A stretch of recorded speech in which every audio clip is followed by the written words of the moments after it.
Hi, everyone. Genevieve, it's good to see you. Good to see you too. Hello. Again, yeah. Okay, so I see Kakra is here too. We have, is it Dinus? Um, okay, we have people join. Okay, Esperi is here too. Sarah from Nigeria is connecting. It's beautiful. Yeah. Woo. What a conversation there's going to be. Welcome, ladies and gentlemen, to the second episode of the Critical Conversations on Menstruation. Yay! And today we are going to talk about sex during menstruation. And so I'll start by introducing myself. My name is Joseph Dennis Kwaku, an African with a Ghanaian descent. Currently in Cape Town, I'm the chair of the steering committee of Voice1Africa. Voice1Africa is into youth empowerment and Pan-Africanism from the bottom up. You can find us on all social media platforms, Voice1Africa. And I would like to acknowledge the partnership of the Mandela Institute of Development Studies, Minds. They are hosting us on their Zoom platform for this particular conversation. And for that, we are grateful. All right, so we'll have our panelists introducing themselves. So I see Genevieve, so I'll have Genevieve introduce herself first. Okay, hello everyone. My name is Genevieve. I'm from South Africa. Sorry, I might sound a bit weird today to those who know me. It's just I have a cold, but I'm happy to be here. I'm actually a law student. I'm more interested into human rights, labor law, and environmental law. Those are my specific fields of interest. I'm also a poet, writer, and performer. And I'm part of the Voice1Africa movement. Thank you very much, Genevieve. Yeah. And so we hear from Kakra Dance. So hi everyone, it's Kakra. I'm from Ghana. So my interest also is for girls and women empowerment. And I'm part of Voice1Africa, and I'm also the executive director of a network called Retail Africa that also seeks to advocate for the re-narration of the African story and the African history. So anything Africa, anything girls, anything women, I'm down for. So that's just a brief introduction of myself. Thank you. Beautiful. And then we have Sarah from Nigeria. Hi, everyone. My name is Sarah. I'm Sarah Kuponi from Nigeria. I am the CEO of Alora Reusable Pads and the executive director of a Well-Informed Adolescent Initiative. It's an NGO that focuses on young people's health and overall development. So I'm a development worker. I'm also part of the network Voice Africa. Thank you. Thank you so much. Yeah, and we have Emmanuel from Zambia. Hello, guys. My name is Emmanuel Mwanza. I am a medical student at the Copperbelt University here in Zambia, Ndola. And I'm glad to be part of this conversation with you guys today. I'm an artist, a music artist, a poet, and I love dancing. So I'm almost into everything. Awesome. Yeah, but I'm really glad to be with you guys. Yeah, that's all. Thank you so much, Doc, to have you. If you can introduce yourself, Annie. Hello, everyone. I'm Annie from Zambia, and I'm a public health nursing student. I'm basically passionate about women's rights, and I do poetry as well. Thank you, Annie. Okay, yeah, Petro, let's hear your introduction, please. Hi, everyone. It's such a pleasure to be attending this meeting tonight. Thank you very much for hosting this event. My name is Petro Mbwanya. I'm Congolese, self-taught poet. I do poetry. Poetry is my language. It's my voice. I use it to speak for my people, my continent, and express myself, heal, and also heal the people. Yeah, so that's me. Thank you very much. Thank you so much. All right, so Voice1Africa is into Pan-Africanism. We are using art, media, and culture to promote and to be active for the kind of Africa that we want. So we're going to receive a performance from two of our members. This is Papako and then Vintani. Enjoy.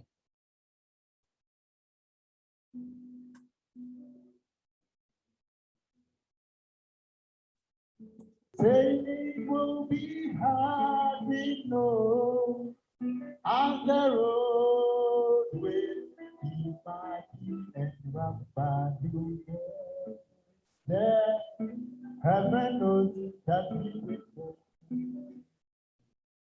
It will be hard. We are aware.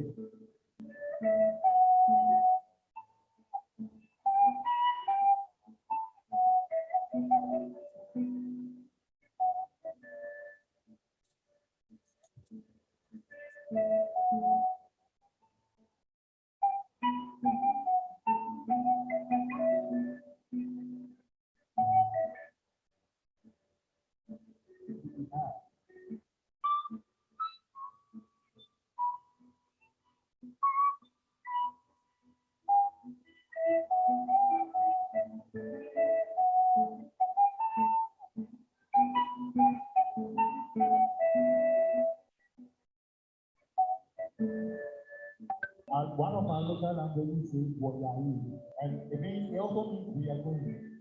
So we want to add that one. What are you? What are you? What are you? What are you? What are you? What are you? So that is it from Vintani and Papako. Thank you guys for this wonderful performance. All right, so we are going to zoom in straight into the discussion. Sex during menstruation. I must say that just before this, with the ads ongoing, people were there started chatting me and they were saying, yo, this subject is, this is a topic that we should not be having, or the discussion that should not be had, because it's, you know, sex is something that's private, and then menstruation also something that's considered private. So why are we discussing this issue, right? And so there are a lot of feelings around the topic. But I think that menstruation, as we discussed from previous meeting, it's a regular thing. If someone said that if you see a woman, you see menstruation. So that is, it's with us, right? And sex is also something that's with us. Yeah, so these discussions are helping us to build our understanding. We are not saying that we should go having sex or we should have sex during menstruation. There's a disclaimer. We are not saying that let's go into this. We are saying that we need to be informed so that we make decisive decisions, or decisions that are informed. Yeah, I'll just start by saying that. So what are your views? What do you guys think about sex during menstruation? Who would like to go first? I recall I shared in a previous conversation that I was in, I spoke about how during my honeymoon, and so I married, I think about 7 years ago. Yeah. And so on the honeymoon, it turned out that my honeymoon night, actually my wife was having a menstruation. So yeah, so like I didn't know what to do, you know. So I asked her, she was like, no, I mean, it's just fine. We could do it. Yeah. So yeah, and I enjoyed it. We had fun. It was good. And so I think we should have this conversation. I'm not saying that we should all go, but then generally, let's have this conversation around it and see what there is that we can learn and unlearn. Yeah. So I'll start with Sarah. You have your hands up. Nana, before I come to you, Sarah. Yeah. Yeah. Okay. So it's a nice topic. Yeah, it's controversial because considering our society, especially Africans, we have this culture of science around stuff like this, around period, around body autonomy. Everything is just push about as if we don't do them. Okay, so regarding the perception too about sex during periods or during menstruation, is still the same societal conditioning. So we've not looked at this science behind it. Is it good? What are the advantage? What are the disadvantage? I think we should rather look at it from that angle. Let's look at the science behind it. What's the advantage? What's the disadvantage? Then people can make informed decision rather than just assume it is not okay. So it is that societal conditioning. So like my own side in Nigeria here, it has spirituality, you know, like if you had probably have sex on period, kind of like look like the guy's destiny might be swapped or something. So Okay. that is not like looking at the angle of okay, is what are the benefits or what are the disadvantage health wise. Yeah, so I think we should look at it from that health wise, point of view, and then we can have people make informed choices rather than the societal conditioning. So that's just. Thank you so much, Sarah. This is solid, yeah. And so it's a good point. And on that base, I'll come to Kakra. I get what Sarah is talking about, but sex during menstruation is a no-no for me. I will talk about, I guess what Sarah is saying. It's okay that we make it more scientific. What's the medical point of view? But personally, I'll have my own reservations for it. First of all, periods are painful. Okay, I mean, when I'm on my period, my mood is everywhere. You know, I can't even stand myself to think of someone. How really? So for me, it won't work because I have cramps, I have back pains, I have waist pains, and I don't see how the man can allow me to free bleed for 7 days. You have every time of the month, and then you decide to be horny within the 7 days of my menses. How I mean, insensitive can you be? Okay, I think if you have sex during your menses, I don't know how it works. I don't know if it will interrupt with the blood coming, but I just feel like that is the only time your eggs are doing stuff. They've broken, they're coming out. You should just let it pass. You know, you should just let it pass, and then it's just 7 days. If you told me, if you are my husband, you told me you can't wait for 7 days for me to finish my menses, there's nothing you told me that I'll believe you. Again, you have any day of there is 30 days in the month. We can have sex any day, but you just can't seem to just wait for 7 days. But apart from that, personally, I think I get the fact that people say Africa and our spirituality and everything, but blood is a very strong bond. It has a very strong bond.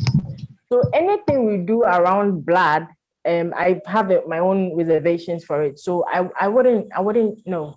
I mean, just allow me to bleed, and then after that, we can get freaky. Or that's just my reservation. Thank you so much, Kakra. Let's hear from Genevieve. Genevieve, what do you have to say? Why the surprise? To be honest, I don't really have an opinion when it comes to that, because it's not something that I have personally experienced to be sexually active during my periods. Also because mine is a painful process, I understand, and I feel because already like I've what do you call it, a discomfort with blood. Like if I see blood, it's either I will get dizzy or do you understand? So I cannot imagine myself getting all freaky and kinky during that time, because already like it just, blood also just works on me. So yeah, and to going back to what Sarah said, I am of the opinion that I'm not invalidating those who are saying, no, it's not, we cannot talk about these things because it's sacred or whatever. I'm not against their thoughts, but has it been helpful, not talking about these things? What good or what negative things has it contributed to our society for these topics to be taboo? Do you understand? So yeah, my interest is around that, or I'd like to hear from them, those who feel that this topic should not be touched. I am of the opinion that no topic should be taboo or cannot be talked about. The mere fact that something exists, it should be talked about. You understand? So that's just how I am, or how my mind works. Nothing is off topic. But yeah, when it comes to sex during menstruation, I don't really have an opinion. Thank you very much. Yeah, Genevieve. Yeah, so I see in the chat, Mimi says that, but I also know women who are extremely horny when they are on their period. They can't help themselves. Oh, is that so? Okay. And Emmanuel says that's true. Okay, so this bringing us into this dynamics. We have some health personnel, Annie, Barbara, and then Emmanuel. So let's hear from a gentleman. Emmanuel, so you're saying in the chat that it's true that during menstruation, some women are extremely horny, and so they can't help themselves. So yeah, can you just throw a little more light on that from the medical perspectives, like how menstruation and sex in that light? What would you have to say on that from the health or the medical aspect? Thank you. So yes, I've heard people's opinions and what they're saying about sex during periods, menstruation. Although period sex can be a bit messy, it is quite safe, and it can offer a few advantages. So I'm going to outline just a few advantages that sex during menstruation can offer. One of them, as Mimi has put it in the chats, is an increase in sex drive. Okay. Like the woman's libido changes throughout their menstrual cycle because due to the hormonal fluctuations. Okay. Now, while many women say their sex drive increases during ovulation, which is about 2 weeks before their periods, but others report feeling more turned on during their periods. And as she puts it, they can't help themselves. Other benefits are relief from the cramps themselves, the pain. Orgasms may relieve menstrual cramps. And menstrual cramps are as a result of the uterus contracting to release the lining, shedding off. But when they have an orgasm, the muscles of the uterus also contract and then they release. That release should bring some relief from the period cramps. Okay, wait. Yes, you want? So what you are saying is that during menstruation, of course, especially when there are cramps and all that, when women have sex during menstruation and orgasm, yes, the orgasm helps to relieve the pain during the menstruation. Is that what you're saying? Yes, that's what I'm saying. Oh, I see. But is yes. It like, is this a general thing or it's subjective? There's a subjective feeling. Okay, for that one, I'm not really sure. Yeah, because pain is a subjective feeling. So whether or not the person gets to feel a little bit better after they have an orgasm or not, I think it should be subjective. Okay. Because pain itself is subjective. Subjective. Okay. Thank you very much, Emmanuel, on that. We have Eric here. We have French participants here. So we'd like to hear from Eric and Petro. If you could briefly have a conversation on what's been said so far in French, that would be good. Monsieur Nakouma. Ok. Petro is around. Petro est là? Oui, je suis là. D'accord. Alors, donc, bonsoir à tout le monde. Nous sommes en train de discuter autour d'un sujet qui est considéré comme un sujet tabou pendant la période des menstrues. Et déjà, nous avons déjà écouté des interventions de la part des différentes interventions. Qu'est-ce que vous pensez de Petro est là? Oui, je suis Petro là. Est là? Oui, je suis là. J'ai un peu de difficulté avec la connexion, mais je suis là. Si vous pouvez répéter votre question. Je posais la question, quelle est votre opinion par rapport au sexe pendant la période des menstrues? Bien, comme nous l'avons écouté, nos amis ont présenté leurs opinions et franchement, c'est difficile pour moi de me faire une opinion, comme c'était le cas de Geneviève, parce que ce n'est pas quelque chose que j'ai personnellement expérimenté. Mais si je pouvais dégager une opinion à partir de ce que j'ai écouté, je pourrais dire que non. C'est vrai que non, c'est difficile. C'est un moment, les périodes sont pénibles. Ils sont pénibles. Alors, je trouverais que ce serait sage pour les gens en couple, pour les partenaires, de communiquer sur ce point et de trouver ensemble qu'est-ce qui est pour eux la bonne solution ou la bonne voie à suivre. Parce que vous voyez déjà que non, parmi les dames, les opinions sont vraiment variées et tout tourne autour du fait que non, c'est pénible. Et d'autres disent que non, pendant cette période, ils ont pendant cette période, il y a ils expérimentent l'accroissement du désir sexuel, vous voyez. Ouais. Donc, Ouais. le sexe, en ce moment-là, certains ne pourront pas supporter les peines. Donc, ça dépend au couple de choisir. Merci. Effectivement. Ouais, merci beaucoup. Donc, yeah. Merci beaucoup. Thank you so much, guys. Yeah, before Barbara comes in from Zambia, we have some conversation going on in the chat. I mean, we heard that orgasm helps to sort of reduce the pain during menstruation. And I think Kaka was asking, so what of the women who don't get to orgasm? It says that sex would be a waste of time then, because if you don't achieve orgasm, then what happens? And Doc, you were saying that the sex also triggers the release of chemicals called endorphins, which make you feel good. Plus, engaging in sexual activity occupies your mind, which may help take it off your menstrual discomfort. So women who don't have orgasm are covered too. Okay. Yes. Okay, so it's not just the orgasm that necessarily kind of releases the pain, but even the feeling that comes with the sex itself also helps with the relief. Thank you. Barbara, let's hear you. Also, I mean, you shared some stuff some time back on this. Hi, everyone. A lot of people have contributed on the abuse. If we go the biblical way, you know, it's nasty, it's sinful, it's unclean. You know that, Rev, right? So yes. yeah, you just brought in the religious angle, right? So it's nasty, it's unclean. Okay. All right. Thank you for bringing that up. Yeah.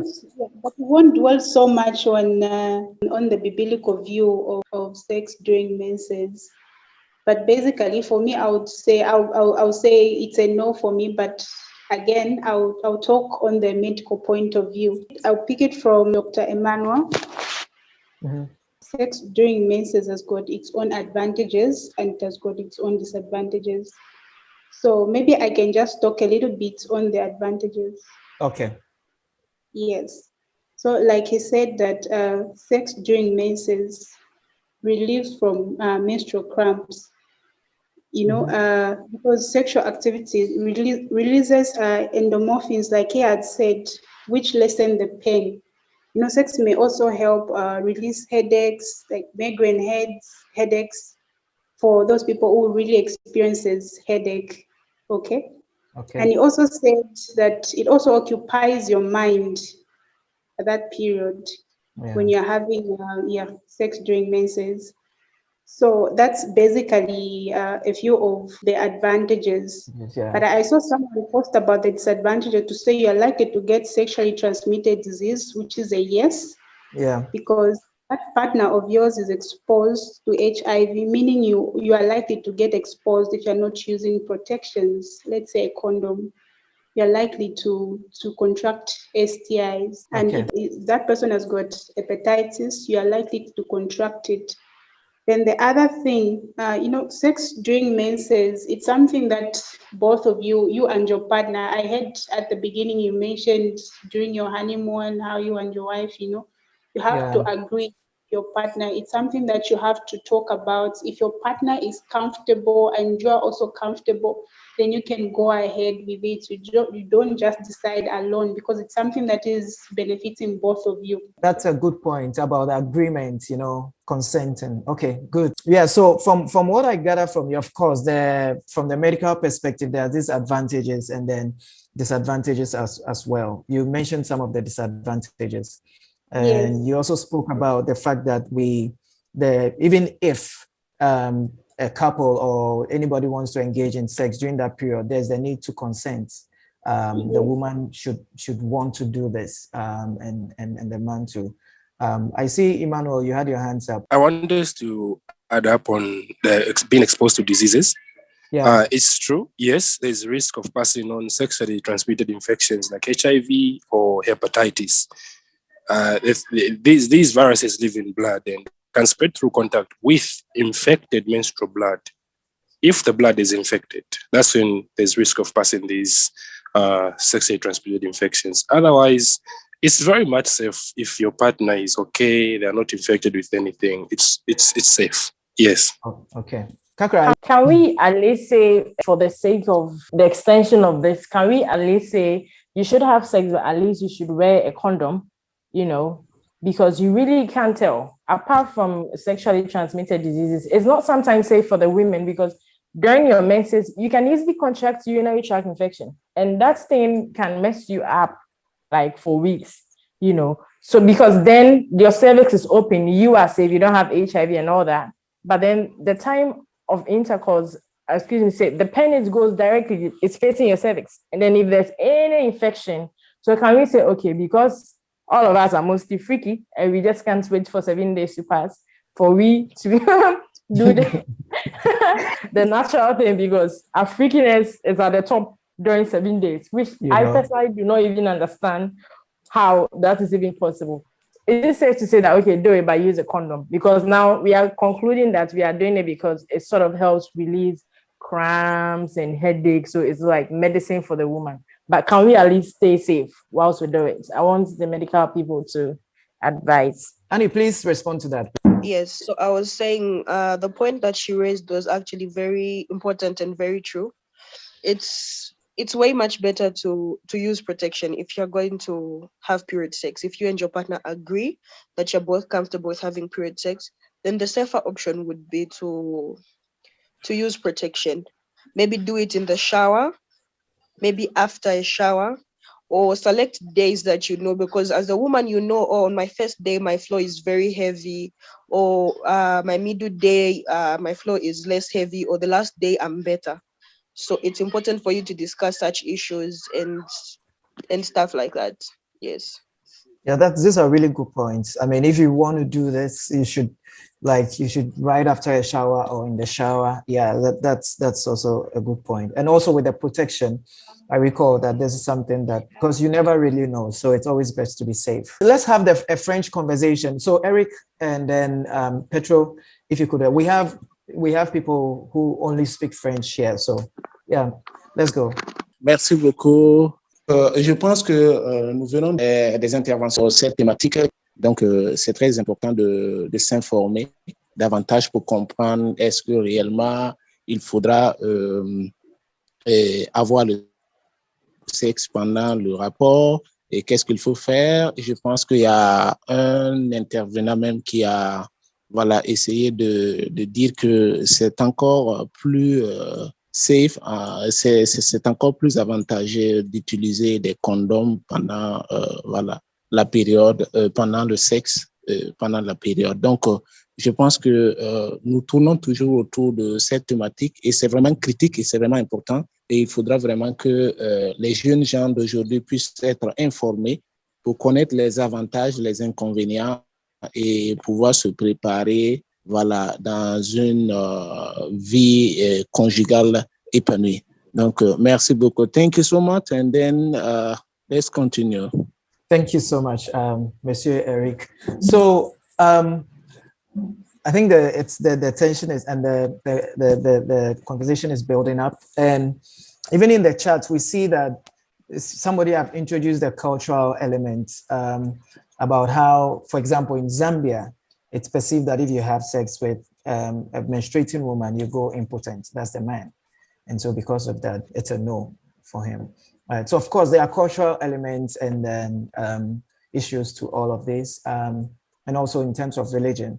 But let's take, the next rounds of responses on this issue. In the social sense, if maybe there are any persons here with experience they would want to share, that's cool. You can just lift up your hands. We'll have you speak, or you can also type in the chat. So, Genevieve, do you have any further thoughts around what's happened so far, the conversation that's gone on so far? My thoughts are, I'm happy like this is spoken about. Secondly, I feel that I am in agreement with the people that say that it's important to protect yourself. It is important, like it's not even something that I feel should have like scientific backing and stuff, because realistically, it's honestly, there'll be body fluids mixing, and it is honestly best, I feel and think, that one does you protect each other basically, because it's not one-sided. And it sounds like there are really good benefits when it comes to having sex during menses. I'm also looking at my laptop screen here. It says it shortens your period time. That's So like the if duration, yeah. yeah, the duration of it. So those are also, kind of nice advantages to it. And as much as it is uncomfortable to discuss, but I'm happy um, with where we are right now, or in the direction that we're going. And yeah, I'm waiting to hear more So and to much, so much. contribute more where I can. Okay, thank you. Yeah, so Sarah, we get you definitely. You agree that we have this conversation, and also to highlight the benefits and the benefits and the disadvantages, so that people can make a decision for themselves, an informed decision, right? Linda Raji, I see your hands up. Let's hear from you. Hello, my name is Linda Raji from Nigeria. Hi, Linda. Yes, Yeah, you're welcome. thank you. My organization, Strong Enough Girls Empowerment Initiative, we lead a monthly menstrual hygiene outreach to communities where we meet girls and we hear all sorts of myths surrounding menstruation. And some of the girls are really of the opinion that having sex during your period is like a prevention. You can't get pregnant. And before I could respond that particular day, this other girl raised her hand and said, that was how I got pregnant at 17, my very first sex, and I had a baby and I had to leave school. So it's false. So at that outreach, she shut it down and the other girls listened to her. Now I've been to other communities where the same subject comes up and I'm like, no, this is not correct. And you don't want to be a statistic. You don't want to find out the hard way. You can fall pregnant and leave school. Then also there's this myth that having sex on your period can make a man impotent. And we had to try to, of course, change their mind that this is not true. Instead, what their disadvantages, like transmission of infection, is very easy for her to get infection, for him to get infection. And the girl asked, she said, what if you're young and you're married and your husband is insisting on sex during period? How do you say no to this?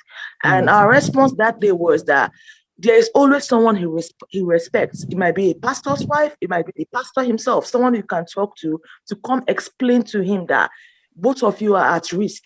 So it's not a chance. So that way, if he doesn't listen to the wife, there's somebody older or somebody of higher status that he respects that can have that conversation and get him to change his mind. And I'm really glad we're talking about this because it's 18. And in the communities, you hear all sorts. These are girls without access to phones, without access to social media. So they are limited to these beliefs. And these are girls that believe after period, you should insert garlic in your vagina because you're trying to clean yourself after the period because it's a dirty thing. So there's a whole lot of myths around menstruation. And I'm really glad I'm with you guys today having this conversation. Thank you. Thank you so much, Linda. I think, yeah, you brought up very serious aspects to this as well. I mean, of course, even though I think the medical practitioners can help us better, even though during menstruation, basically the eggs are being, unfertilized eggs are being pushed out, it could happen that there could be some eggs in there, or there could be a release just also around that time. And so it's possible to get pregnant during that time. Annie, what do you have to say to all of this? I mean, reflecting on what Linda just shared as well. I think it's important to understand that, don't mind my voice, I'm a bit down with the flu, but yeah. I think it's important to understand that there are so many people who are not privileged with the internet and as much information as we have, and there's need for this information to be shared. I think I wrote a message to say the most important thing is for people to know, or young women and even men that they're indulging in these sexual activities with, is if you want to, it's all right. And this is why we're discussing the advantages and the disadvantages. It's so you weigh the two, and if the advantages seem greater for you, then you can go forward with it. and if you feel the disadvantages are weighing more for you, and then you can then refrain from it. But I think even the most important thing is to spread this information with people that don't have this information available. When we look at our traditional settings, the myths and the beliefs that these people have, like we mentioned, there's some women who are very horny during their periods, but there are these people who don't know this information, and to them periods are unclean. So for the longest time they have been refraining from sexual activities during their periods, not knowing that you can take some precaution and it's safe that way. Thank you very much for your response there too. Of course, then this also brings in the religious aspect. I know when religion is quite a very sensitive issue, and when it comes in, there are a lot of emotions flying all around. Yeah. So, Kakra, I mean, any further comments, thoughts? Well, I think from this conversation, I have the impression that most people are agreeing to the fact that it's okay to do it. If you want to do it, do it. If you don't want to do it, don't do it. I guess that's the bottom. Sex on itself, by itself, it's consent, whether you have your period or not. So if two people want to do it, they should do it. If they don't want to do it, they shouldn't do it. So then it just means that if you're on your period and you want to do it, then you just have to take precaution, like Annie is saying. But I have taken something from this conversation. But if I'm giving the platform to talk to younger girls, I'll tell them they shouldn't do it, because then sometimes information can be mishandled and then it will cause a whole lot of problems. But for us, I mean, for me, I'm old, I'm married, I can make that choices. But for a younger child who is just starting menstruation, and like the lady from Nigeria, I've forgotten her name, Linda. Sarah. Yeah, Linda. Yeah. I have similar conversations with girls. Me, you know, like the whole of last month, I was everywhere. And it comes up right to your face. I'll tell you, don't do it, because these are kids and they take anything you tell them for a yes. Indeed. And then they'll go and tell their mother that this auntie came to the school and said we should have sex. And there are all these community restrictions on it, and then it might put you in trouble. So for me as a grown-up, I have taken it from the conversation that I can do it, I have to play safe, but I'll look straight to a child's face and say, don't do it. That is just how I'll take it. Yeah. And I think, I'm looking at the age and then talking to the youth around this subject, the way we present the information, especially when we are meeting, because most of activities will be going to schools eventually, right? And engaging with youth and teens in schools. What should be some of these messages for you? So I see that Genevieve has a hands up, and then Annie. Annie, let's hear from you. I just want to contribute to what Kakra just said about the age. Yeah. I think that's something that should be highly considered, especially because I feel that younger people are more concerned about falling pregnant than anything else, than like STIs and other things. Their big issue is falling pregnant. And if they're under the impression that period sex, you cannot get pregnant, then for them, that would seem like the easier option. That would seem like the best time to actually have the sex. So I think it's very important that she mentioned age. It takes someone who's mature enough to know that not only pregnancy or unplanned pregnancy is the negative outcome of unprotected sex. So I just wanted to contribute on that. Thank you so much. Genevieve, please shoot. I don't know if it's a question or a statement, but I'm also like thinking to myself then, don't we also have a responsibility to educate parents? Because one needs to understand, for example, the ladies who work with these teenagers or with these girls, you don't see them every day. You see them, if you go to a school, let's say, you'll see them maybe once in a year, for example. I'm not sure how often you see them. So shouldn't there be ways where we also try and get the parents on board, right? Yes, parents have these beliefs, right? Be it cultural or religion. And I know that both culture and religion is very rigid. They're not flexible, right? But I think information, right, especially if it's given to adults, they can see how they can use it, because the parents are the ones that spend most of the time with these girls or with these kids. And it's important to arm them as well with the information, and not only make it available to these girls. You understand? That Does what I say make sense? It does. Yeah. Yeah. So we shouldn't only look at it from the perspective of only educating these young people who experiment with these things, but also parents, because the reality of the matter, I don't know if parents are ignorant or they trust their kids so much that they think, yeah, because religion and culture says this and I'm teaching it to my child, they're gonna take it. You understand? But I think we need to get to a point where we arm the parents with information, and I feel like they've got more influence than the person that you see once in a year. Placing true. myself as the learner or the child, and information can also get easily forgotten if you see the person once. You understand? So the information should be made available to the parents. Yeah. Thank you very much, Genevieve. And I like that you brought in this aspect too, because the truth is, even though parents even talk about this, parents advise their children against sex and all that, kids still have sex. They still do. So it's about when they are informed and then they know exactly what they are getting themselves into. It also helps them. Yeah, Barbara, let's hear from you.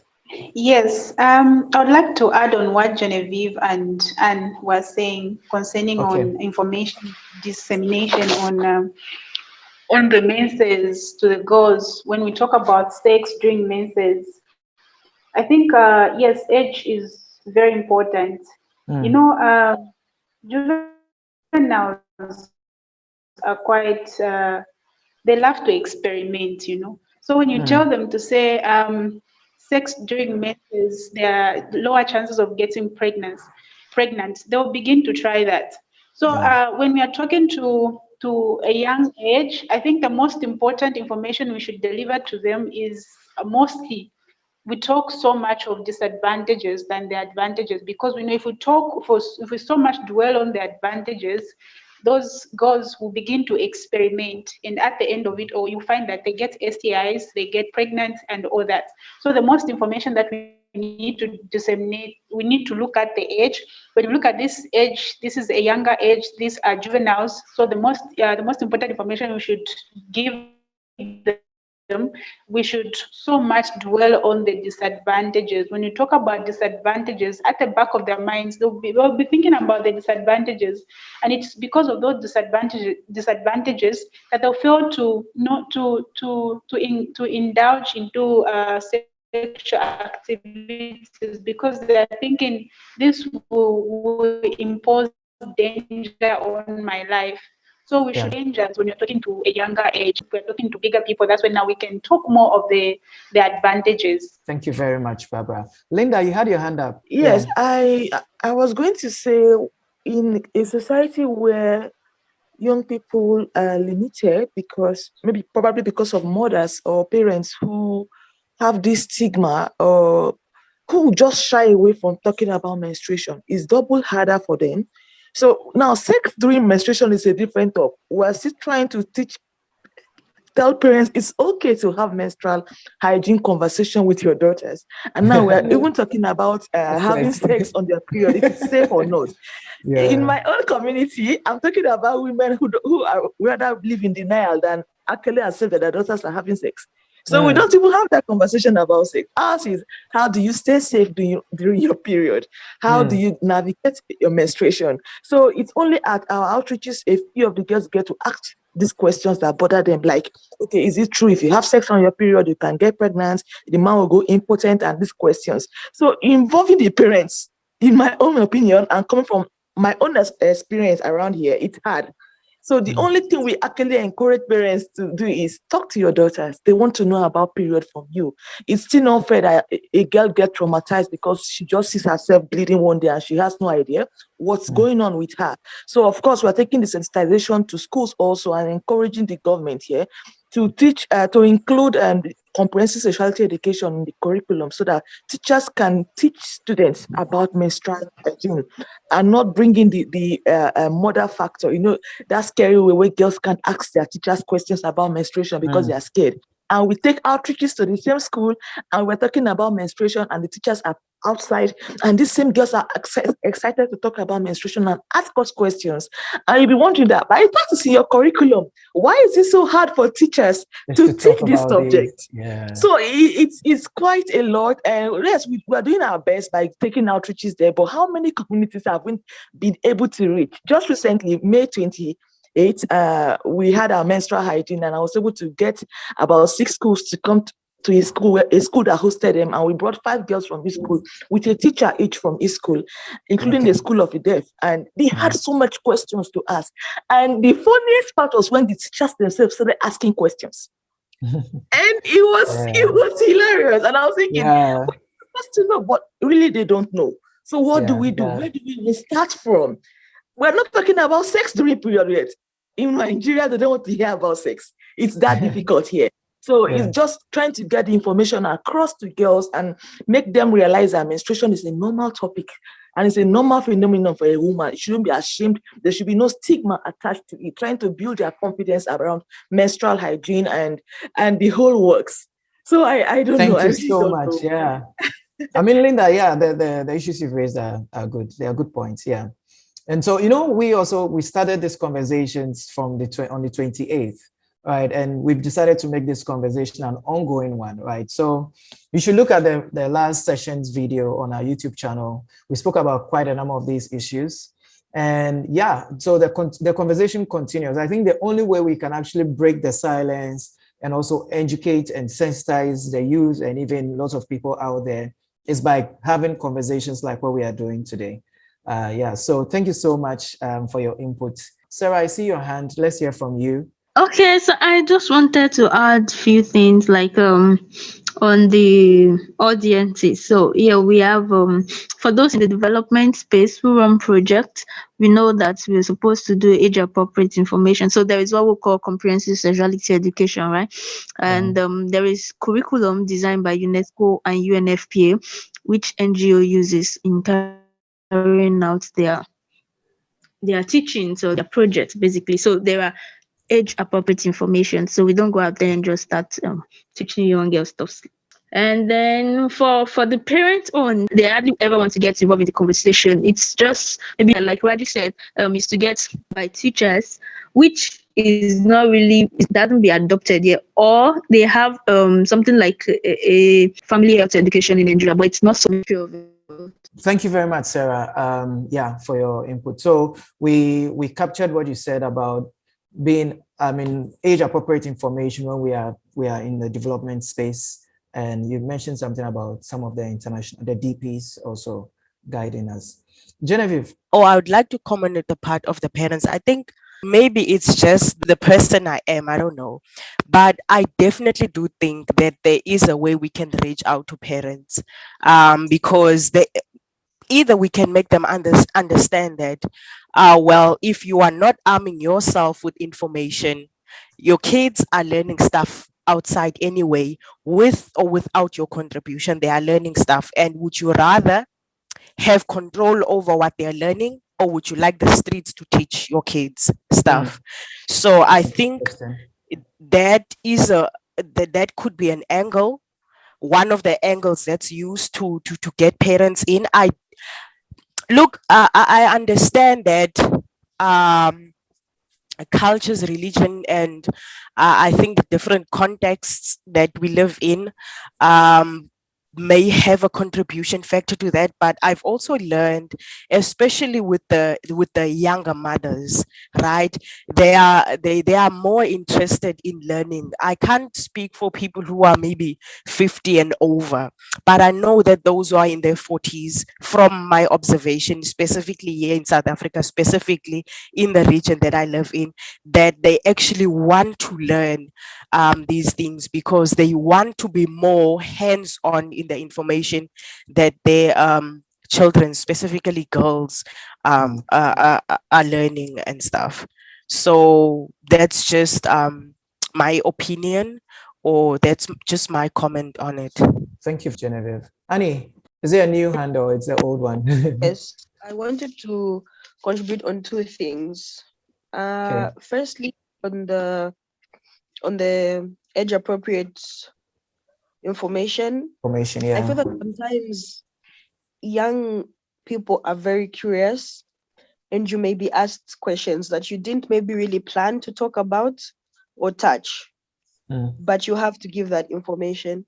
And I think it's important that when you give them information on disadvantages and advantages of period sex, you give a much safer option. So maybe I'll give an example to say an advantage is it reduces period cramps. But then you tell them that it would be safer to use a hot water bottle because it is the safer option and it gets the job done. Okay. So because you can't give these people wrong information, that would be a violation to them. You tell them the correct information, but give them a safer. So you froze at a point. So you were talking about the alternative. So if you tell the person that it relieves cramp, but then a better alternative for you is to use a hot water bottle. Yeah, that was where we lost you. Yes, things like that. Then the second thing I wanted to contribute about was Genevieve and the parents issue. I feel like some conversations people would never be ready. You just have to bring them up, and then maybe people can catch on. Because if we say parents are not ready, which is the case in most African countries, Zambia inclusive, I'm very much sure my mother is not ready to have the conversation about period sex. But the thing is that she will never be ready. So I feel like it's important for these women to just hear this information. And I feel like the more you hear something, the more you become comfortable and familiar with it. Yeah. So if we really say maybe we wait for these mothers and these women to be ready for this conversation, then maybe we might have to wait a while. So I think it's important to just initiate this conversation. Let it be casual, no pressure. Let them just hear it. It's something that's existing, and I think people should just hear it. And maybe it can grow on us. Thank you very much, Annie. Kaka, do you want to share? We'll be running up soon, let's say in 10 minutes. Would you want to share some thoughts, final thoughts? Yeah, I think it's good that we brought this aspect of it, like the age appropriate. And I've seen people asking in the comments, what is age appropriate? So very often, this is from a personal perspective. When I go out to engage girls, I mostly do a rough survey to know who I'm talking to. So you have, I'm 9, I menstruate. I'm 15, I menstruate. So then you as the development officer, you are supposed to apply some sort of maturity to know how to relay the information. Because there are 15 years who are having sex, of course. There are 11 years who are having sex, of course. But it doesn't mean just because they're having sex, you should go ahead and tell them certain things. So like Annie is saying, tell them what they have to know, but propose a counter solution. So obviously, every time girls, when it comes to girls, so far as they meet somebody who is willing to talk, they'll have questions. So every child will have a question. Some questions are interesting. Some you never even understand how they are thinking about that, So sex will always come up. Like she's saying, it's wrong to give wrong information. Yeah. So, auntie, can we have sex during our menses? Me, yes, but don't do it. I mean, just wait it out, or use a hot water bottle, or exercise to take your mind off it, or just sleep. So we can't say we will deny them that information, but we have to apply some level of maturity to know how to deal with the age gap. Then we give them the better alternatives so that we play safe. Because very often you engage kids, and then next time the school is writing to you to say, we don't want your services anymore because one child went to tell her mother something, and then there's a whole PTA meeting in that regard. So we always have to apply some sense of maturity when we are dealing with young girls. So that's just my take on it. Thank you very much. We're rounding up. Linda, I see your hand again. I would just like to say that, yes, we can't talk about menstruation without having girls confide in you and talk about sex. And it's not like we're encouraging them to go have sex, but we also talk about decision-making during our sessions, and we talk about consequences.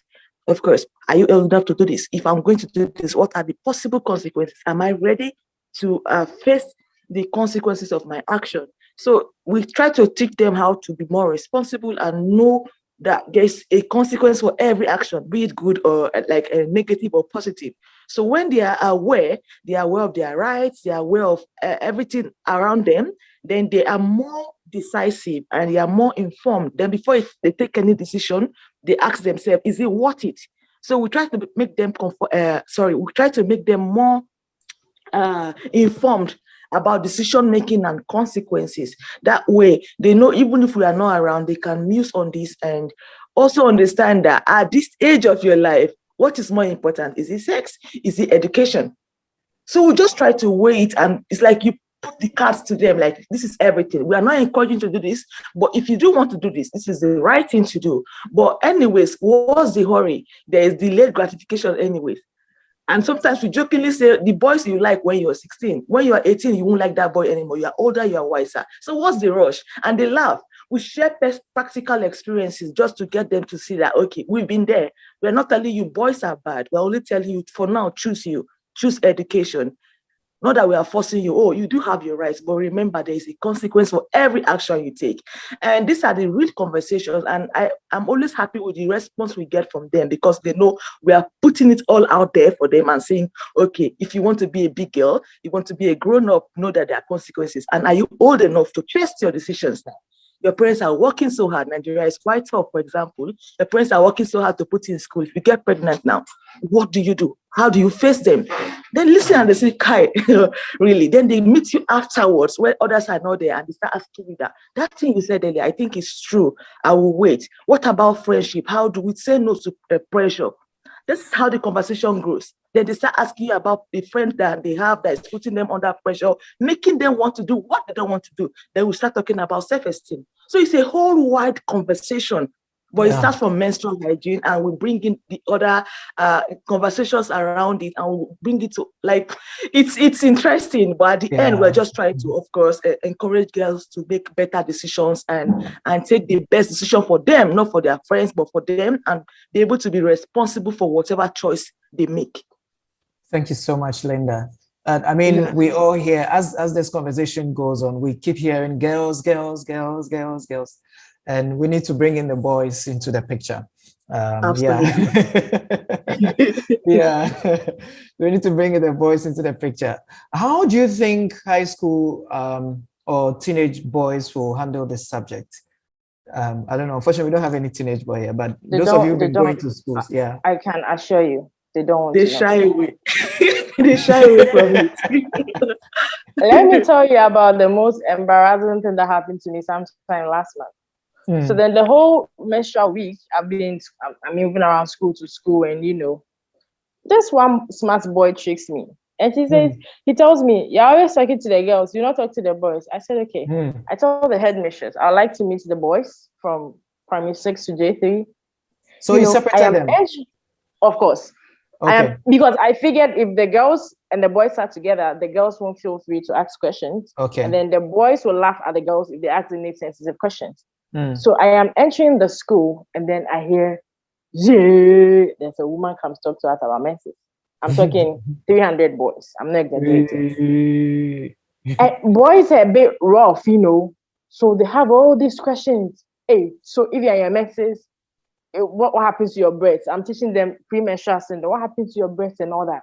There's this energy they give you, and I promise you, it's not because they want to know, really. It's not because they want to know. One boy told me, Madam comes to know. I mean, boys are a bit different from girls. Maybe their development is a bit slower, so they don't see the reason to do certain things. But no, they don't. They feel it's a girl's thing. They don't want to talk about it. They really don't care. And if you dare saw yourself in school, they'll tease you. No matter what you say, they'll tease you. So that's just my own experience. Thank you so much, Kakra. Barbara is sharing in the chat. She says that sex during menses is quite uncomfortable to talk about to children, but let's build up from somewhere low and more friendly. And if a parent can't talk, let the auntie do it on her behalf, even a grandma, This brings to mind the conversation we had last 2 weeks. So we are drawing to an end. Do you have any final responses? Okay, Linda. Yes, so I would just say, I hope we can have more of these conversations.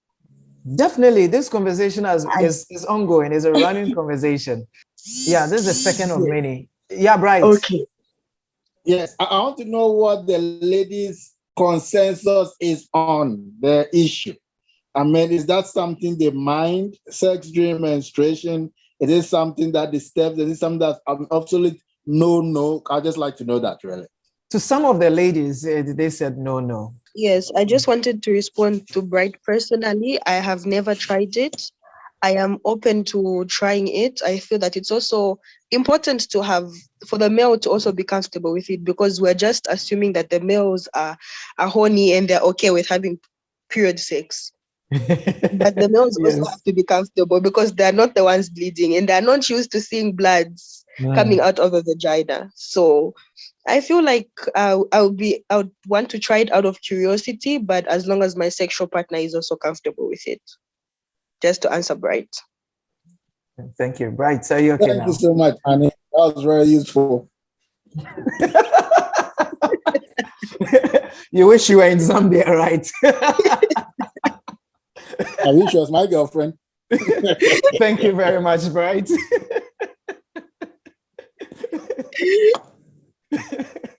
Yeah. Okay. So thank you very much, ladies and gentlemen. I want to reiterate the fact that this conversation is an ongoing conversation.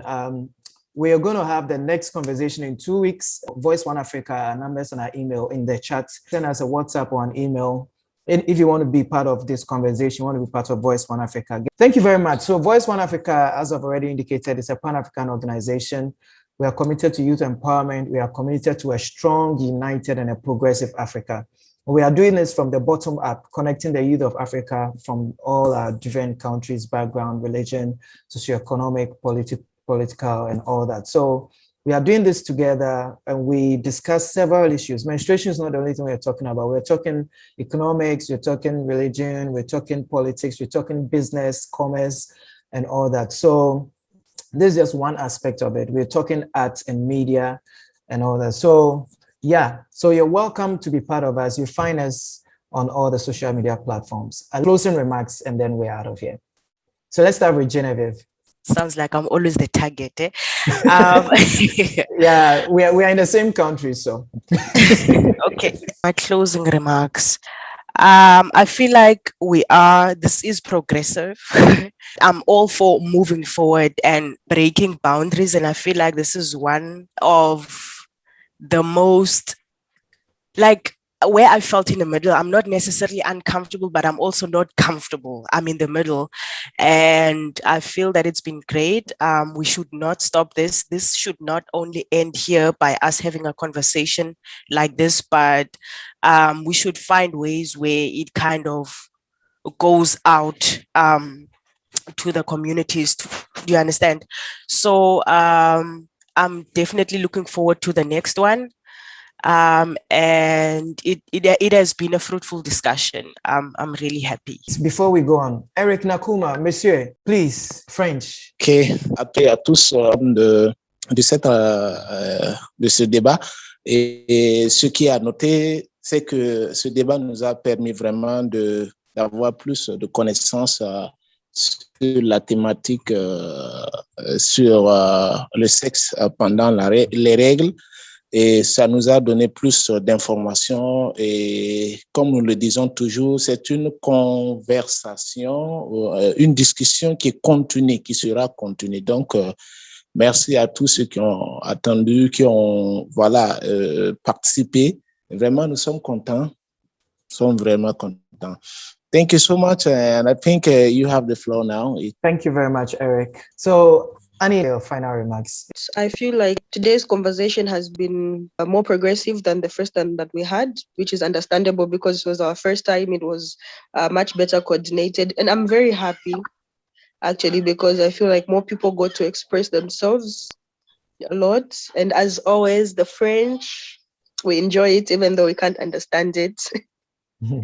But it was another great discussion with you guys and looking forward to the next one. Thank you very much, Annie. Petro, you have your hand up. Ok. Yeah, ceci a été une conversation vraiment brillante. Elle a été... et nous avons beaucoup appris. Moi, personnellement, j'ai beaucoup appris.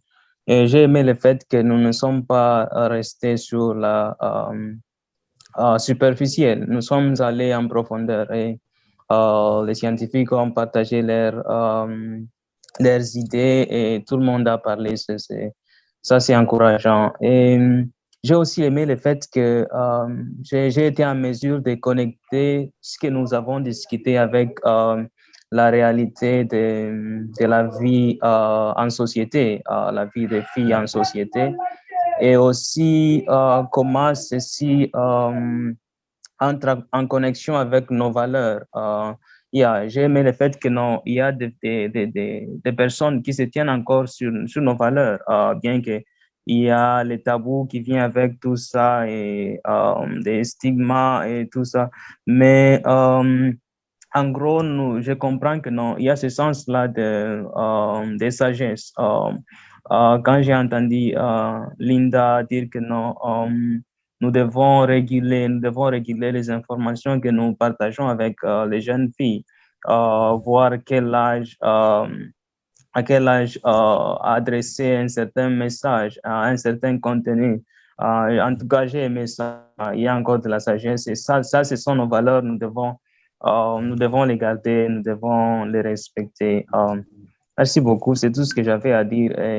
Passez une bonne soirée. Merci beaucoup. All right, so let's have Kakra Danswa. I think it was a great conversation, and it's just always so nice that people always share ideas, because knowledge is not just in one person's head. We've all had experiences. We've all had we all have a shared history when it comes to menses. You are either related to a woman, you were born by a woman, you're with a woman, or you will be with a woman. So, I mean, we should talk about it as often as we can, more as we can, and then let's go on from there. It's been a very great discussion, and I'm happy I made it here. Doc, Emmanuel, let's hear you. I mean, I'm glad you guys were able to make it. Yes, I've learned so much from you guys. A great number of things that I never even knew about periods, menstruation, and sex during menses. I've learned a lot from you guys. So thank you so much for this discussion. It's been amazing. And as one of the participants, I can't remember the name, sorry, she alluded to saying we shouldn't just end here. We should share this information with people out there. And it's really interesting and amazing. And I've learned a lot, and I'm sure people would like to learn as much as I've learned here. So thank you. Thank you very much, Doc. We have Kwame from the legal team. Kwame, what do you think? Today was your first encounter, yeah? Yeah, it was.